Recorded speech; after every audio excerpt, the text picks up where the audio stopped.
Warlike chatter hummed in the Galactic Council chamber, all 1,000 delegates buzzing at the recent reports of utter devastation.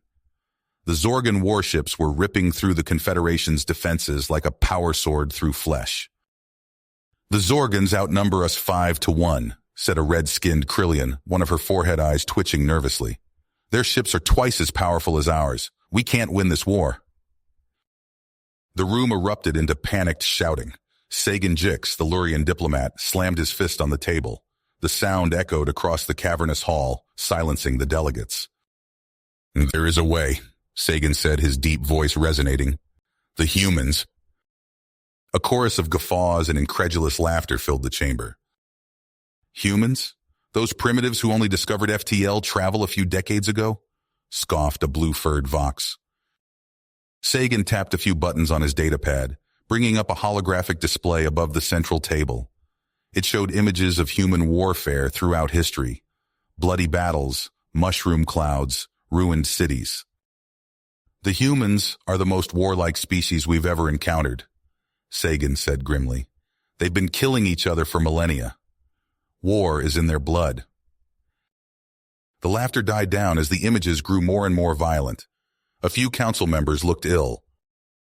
"You're saying we should recruit these savages need to fight for us?" asked the Krillian. Sagan nodded. "They're our only hope. If the Zorgons conquer the Confederation, it's only a matter of time before they reach Earth. The humans will have no choice but to fight." The council argued for hours, but in the end, desperation won out. They agreed to send Sagan to Earth to recruit human soldiers. Charles Morris was sipping whiskey in a dingy bar when the alien walked in. He nearly choked on his drink. The creature was vaguely humanoid, but with gray skin, oversized black eyes, and long, spindly fingers. It walked directly to Charles's table and sat down. "Charles Morris," it said in surprisingly unaccented English. "I am Sagan Jix of the Galactic Council. I have an offer for you." Charles set down his glass and leaned back, studying the alien. He'd seen a lot of strange things in his years as a mercenary, but this topped them all. "I'm listening," he said. As Sagan explained the situation with the Zorgans, Charles felt a mix of disbelief and excitement brewing in his gut. A chance to fight in a galactic war, to prove humanity's worth on a cosmic scale. But then Sagan said something that made his blood run cold. "If we lose this war," the Lurian said solemnly, "the Zorgans will not stop at the Confederation. They will come to Earth. They will enslave your people, or worse." Charles thought of his little sister back home, of his niece just born last month. The idea of aliens raining fire on Earth, of his family in chains, or worse. He drained his whiskey and stood up. "I'm in," he said. "When do we start?" Charles Morris stood before his troops, a ragtag group of human mercenaries from all walks of life. They were tough, resourceful, and ready to fight. "Listen up," Charles barked. "The Zorgons think they're hot shit. They think they can just roll over the galaxy like it's nothing. Well, I say we show them what humans are made of." The mercenaries cheered, pumping their fists in the air. Charles grinned. He had handpicked each and every one of these soldiers for their skills and their grit. "We're going to hit the Zorgons where it hurts," he continued. "Fast, hard, and dirty. We'll use every trick in the book. Guerrilla tactics, sabotage, psyops, whatever it takes to win." He put them through a grueling training regimen, simulated Zorgan attacks, zero-G combat, hacking enemy systems. The other council races watched in a mix of awe and horror as the humans used unconventional and brutally effective tactics that pushed the boundaries of acceptable warfare. But it worked. The human mercenaries racked up victory after victory against the Zorgans, striking fear into the hearts of the enemy. Sagan's influence grew within the council as the humans proved their worth. However, not everyone was happy with the humans' success. Zorax, a hawkish Amphin counselor, began to agitate for limits on human autonomy. "They're too unpredictable," Zorax argued in a council meeting. "Too violent. We cannot allow them free rein." Sagan countered, defending the humans' methods, but Charles could see the tide turning against them. Then came the trap. During a joint operation with council forces, The humans were abandoned on a Zorgon-held planet. Outnumbered and outgunned, they fought valiantly, but suffered heavy losses. As Charles dragged his wounded soldiers back to base, he received a message from Sagan. Evidence had emerged, suggesting that Sagan himself had set them up. Fury boiled in Charles's veins. He confronted Sagan in the Lurian's quarters. "You son of a bitch!" Charles snarled, slamming Sagan against the wall. "You sent us into a meat grinder!" Sagan's eyes widened. "No, Charles, I swear I had nothing to do with this." "Bullshit!" "It's Zorax," Sagan insisted. "He's been trying to undermine us from the start. I suspect he made a deal with the Zorgons." Charles's grip loosened. As much as he hated to admit it, it made sense. Zorax had always been against the humans. Together, they uncovered proof of Zorax's treachery, secret communications with the Zorgon leadership. But before they could present it to the council, Zorax made his move. In a public hearing, the Amphin accused Sagan of treason, claiming the Lurian had been working with the Zorgons all along. Sagan was arrested on the spot. Charles watched helplessly as his ally was dragged away.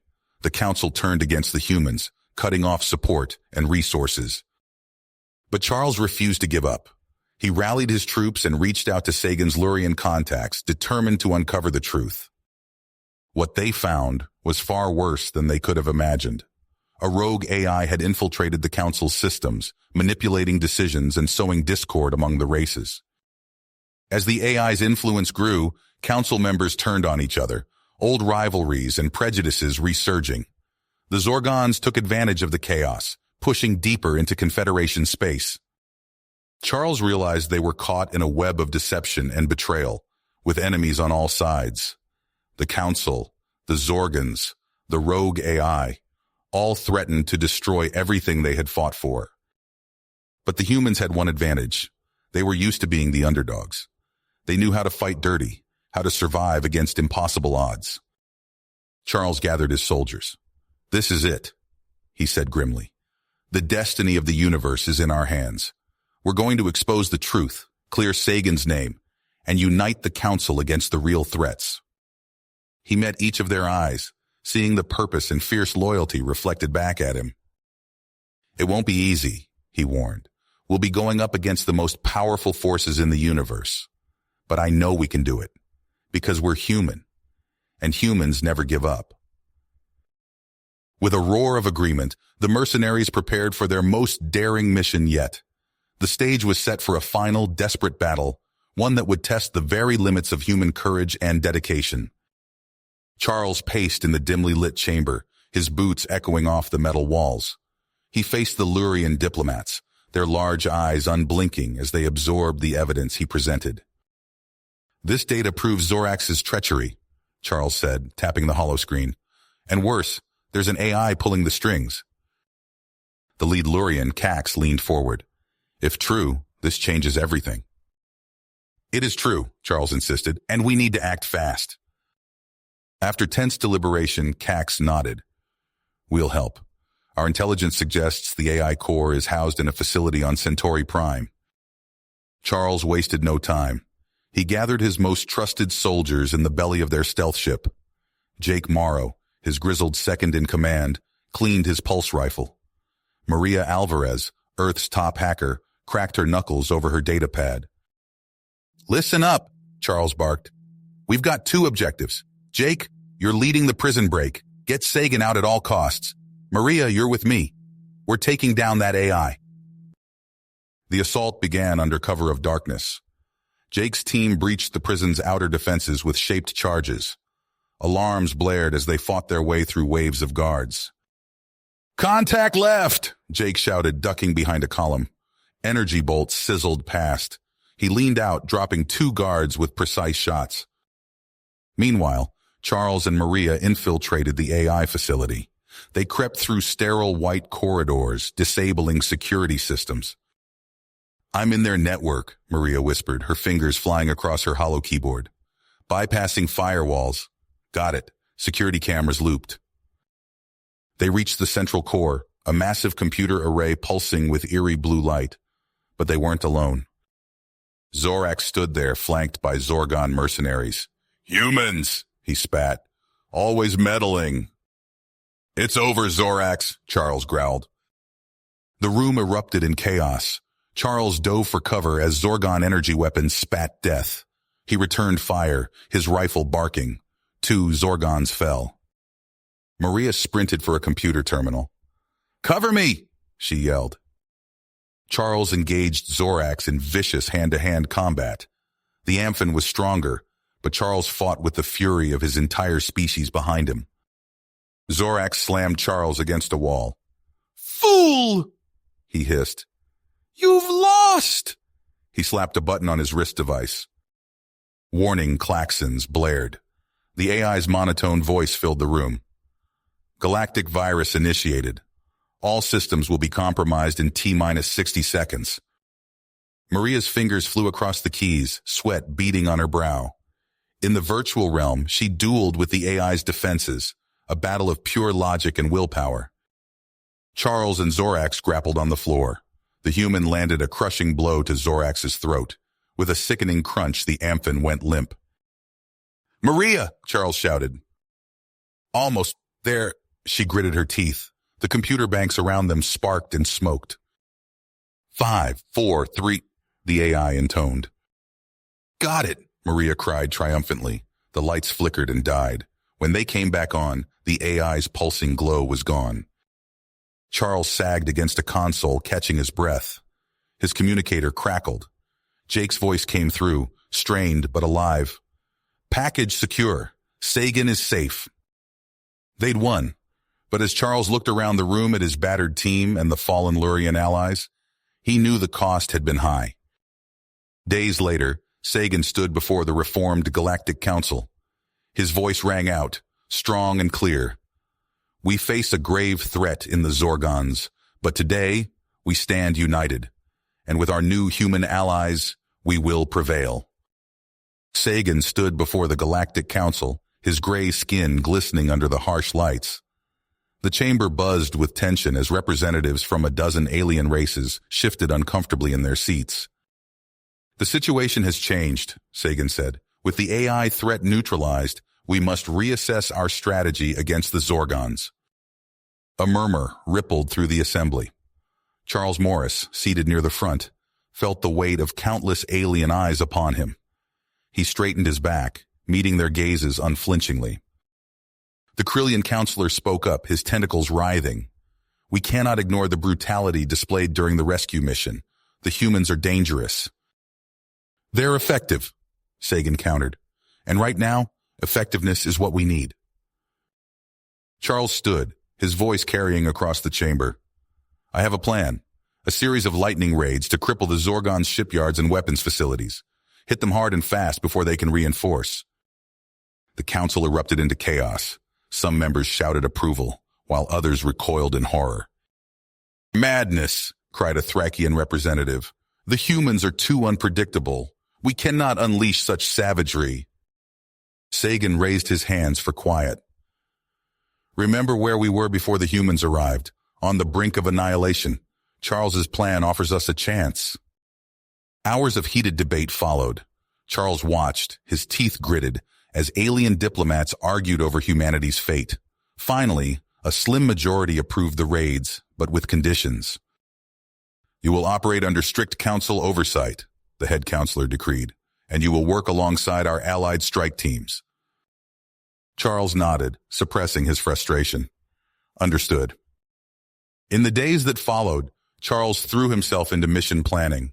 He pored over star charts and intelligence reports, crafting strategies for each target. "Jake," he called to his second-in-command, "I need you to lead the vanguard. You'll be our tip of the spear getting behind enemy lines." Jake Morrow grinned, hefting his rifle. "Just point me at him, boss." Charles turned to Maria Alvarez, Earth's top hacker. "Maria, your tech team will be crucial. We need you to disable their defenses, giving our strike force a clean shot." Maria cracked her knuckles. "Those Zorgon systems won't know what hit them." The first raid targeted a massive shipyard in the Crax Nebula. Charles's stealth ship cut through the swirling gases, sensors straining for any sign of detection. Beside him, a Lurian commando team stood ready, their alien features set with perseverance. "Approaching target," the pilot announced. "No sign they've spotted us." Charles keyed his comm. "All units, prepare for insertion. Jake, you're up first." Jake's voice crackled back. "Roger that. Vanguard team ready to roll." The ship's belly opened, and Jake's team dropped into the void. Charles watched the feeds as they used thruster packs to navigate the debris field surrounding the shipyard. Alarms blared. "They've made us!" shouted the pilot. "Maria now," Charles ordered.